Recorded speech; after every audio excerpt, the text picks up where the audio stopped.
Welcome to our channel. నమస్తే అండి. ఇంతకుముందు గతంలో చూసుకుంటే కనుక వైఎస్ జగన్మోహన్ రెడ్డి ఏ సభలో చూసుకున్నా కూడా పేదలకి పెత్తందారులకి యుద్ధం, పేదలకి పెత్తందారుల యుద్ధం అన్నారు. కానీ ఆయన ఎక్కడ చూసుకున్నా కూడా వాళ్ళకే ఇంపార్టెన్స్ ఇచ్చి, అంటే రాజ్యసభ కానీ లోక్సభ కానీ పార్లమెంటరీ కానీ వాళ్ళకే ఆయన సీట్లు కేటాయించడం అయితే జరిగింది. దాని గురించి అసలు మీ అభిప్రాయం?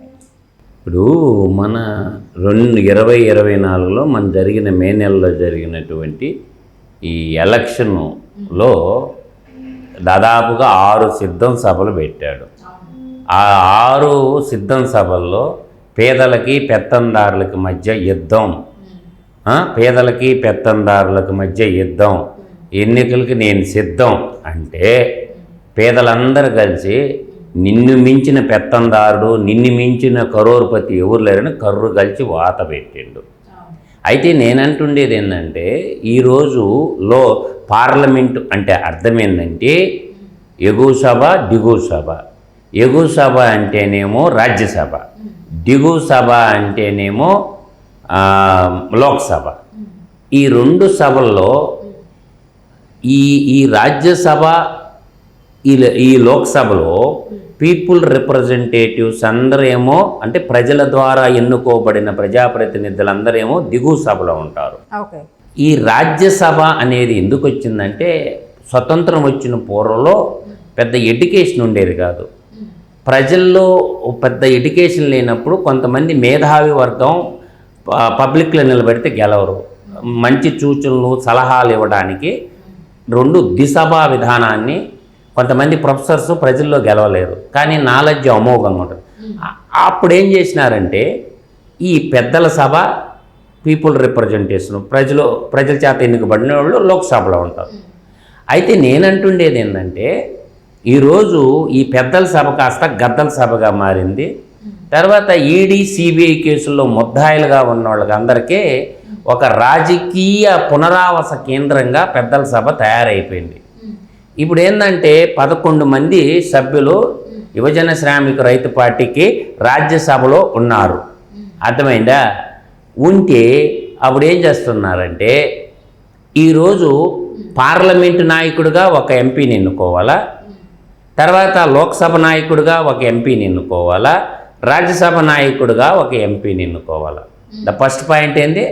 పార్లమెంటు నాయకుడిగా అంటే రాజ్యసభలో ఉన్న ఎంపీలకి లోక్సభలో ఉన్న ఎంపీలను కలిపి ఒక లీడ్ చేయాలి. తర్వాత పార్లమెంట్లో తన యొక్క వాదనను వినిపించేదానికి ఒక నాయకుడిని క్రియేట్ చేసుకోవాలి. తర్వాత రాజ్యసభ అయిపోయిన తర్వాత ఈ మనం అనుకుంటున్నటువంటి లోక్సభలో ఒక నాయకుడిని, ఈడ ముగ్గురిని కూడా ఏం చేసిందంటే, మన భారత పార్లమెంటు నాయకుడిగా సుబ్బారెడ్డిని ఎన్నుకోవడం జరిగింది. అర్థమైందా? వైవి సుబ్బారెడ్డిని, జగన్మోహన్ రెడ్డి సొంత చిన్నాన్ని. తర్వాత లోక్సభ నాయకుడిగా పెద్దిరెడ్డి మిథున్ రెడ్డిని ఎన్నుకోవడం జరిగింది. అదేవిధంగా రాజ్యసభ నాయకుడిగా ఎవరిని, విజయసాయిరెడ్డిని ఎన్నుకోవడం జరిగింది. నేను అంటుండేది ఏంటంటే, 3 అవకాశాలు కేంద్రంలో ఉన్నప్పుడు ఏం పేరుకి కట్లగట్టిన బీసీలు లేరా, ఎస్సీలు లేరా, ఎస్టీలు లేరా? ఇప్పుడు పార్లమెంటు నాయకుడిగా ఒక రెడ్డికి ఇచ్చివి, తర్వాత లోక్సభలో గుమ్మా తనూజారాణి అరక నుంచి పార్లమెంటేరియన్గా గెలిచింది. ఆమె ఎస్టీ క్యాండిడేట్, ఆమెకి ఇవ్వచ్చుగా. పోనీ రాజ్యసభలో బీసీ లీడర్లు లేరా అనుకుంటే, బీసీలు బేదా మస్తాన్ రావు ఉన్నాడు, బీసీ యాదవ కమ్యూనిటీకి సంబంధించినటువంటి వ్యక్తి. తర్వాత మోపిదేవి వెంకట్రమణ ఉన్నాడు, బీసీ కమ్యూనిటీకి సంబంధించినటువంటి వ్యక్తి. తర్వాత గొల్ల బాబురావు ఉన్నాడు. అంటే ఇప్పుడు ఎవరు పెత్తందారు ఎవరు పేద అని అడిగితే జగన్మోహన్ రెడ్డి ఏం సమాధానం చెప్తాడో, తలకాయ ఆడబెట్టుకుంటాడో. ఈరోజు జగన్మోహన్ రెడ్డి తలకాయ ఆడబెట్టుకోవాలా? పార్లమెంట్లో 3 పదవులు ఉంటే 3 ఒకే సామాజిక వర్గంకి ఇస్తే నీ ముఖాన్ని ఉయ్యరు. ఎస్సీ ఎస్టీ బీసీలు ఎన్నికల ప్రచారంలో ఏం చెప్పిండమ్మా, నా బీసీ, నా ఎస్సీ, నా ఎస్టీ, నా మైనారిటీ అని గుండెలు బాదుకున్నవే. గుండెలు తీసిన బొంటు ఇప్పుడు అవుపాళ్ళ 3 పోస్టులా. 11 మంది రాజ్యసభ సభ్యుల్లో ఒక బీసీకి ఇచ్చు, ఒక ఎస్సీకి ఇచ్చు. పార్లమెంటరీలో ఇప్పుడు 2 ఓసీలు ఉన్నారు. పెద్దిరెడ్డి మిథున్ రెడ్డి రాజంపేట నుంచి గెలిచాడు, సొంత తమ్ముడు కడప నుంచి గెలిచాడు వైఎస్ అవినాష్ రెడ్డి. తర్వాత తిరుపతి నుంచి మధ్యలో గురుమూర్తి గెలిచాడు, ఎస్సీ క్యాండిడేట్, డాక్టర్, మంచి వక్త, మంచి ఎడ్యుకేటెడ్, ఇవ్వచ్చు కదమ్మా. తర్వాత ఎస్టీ అంటే అరకు పార్లమెంట్ నుంచి గుమ్మా తనూజారాణి గెలిచింది అమ్మాయి, ఆ అమ్మాయికి ఏమి ఇచ్చుగా. ఇప్పుడు ఎవడ పెత్తందాడు, ఎవడ పేదోళ్ళు అంటే జగన్మోహన్ రెడ్డి నోటితో చెప్తాడు, నొసలతో ఎక్కిరిస్తాడు, నోటితో చెప్తాడు, నొసలతో ఎక్కిరిస్తాడు. అందువల్ల ఈ కంత్రి కేటుగాడు చెప్పే మాటలు ఎవరు నమ్మొద్దు, తేట తెల్లమైపోయింది. ఈరోజు పేపర్ చూస్తే నా హృదయం అకారణంగా దుఃఖ చెంచలం బొగ్గుటి కాక విశ్లేషించి విశదీకరించి మీకు చెప్తున్నా. ఎట్టెస్టో అంటే ఒక రాజకీయ పార్టీ కంటే అంబేద్కర్ రాసిన రాజ్యాంగంలో రిజర్వేషన్లు ఉండబట్టి ఎస్సీ ఎస్టీ సీట్లు ఇస్తారు, కానీ లేకపోతే ఆ సీట్లలో కూడా జనరల్ వ్యక్తులు పోటీ చేసేవాళ్ళమ్మా.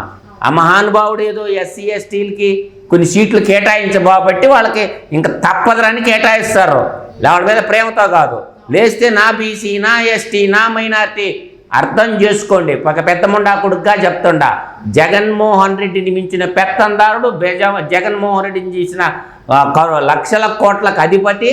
కాబట్టి అతను కేవలం యువజన శ్రామిక రైతు పార్టీ పెట్టింది ప్రజల కోసం కాదు. తన యొక్క ఈడీ సిబిఐ కేసుల నుంచి, తన ఆర్థిక నేరాల నుంచి తప్పించుకోవడానికి మాత్రమే యువజన శ్రామిక రైతు పార్టీ ఉండేది, పేదల కోసం కానే కాదు అని మాత్రం చెప్పగలనమ్మా.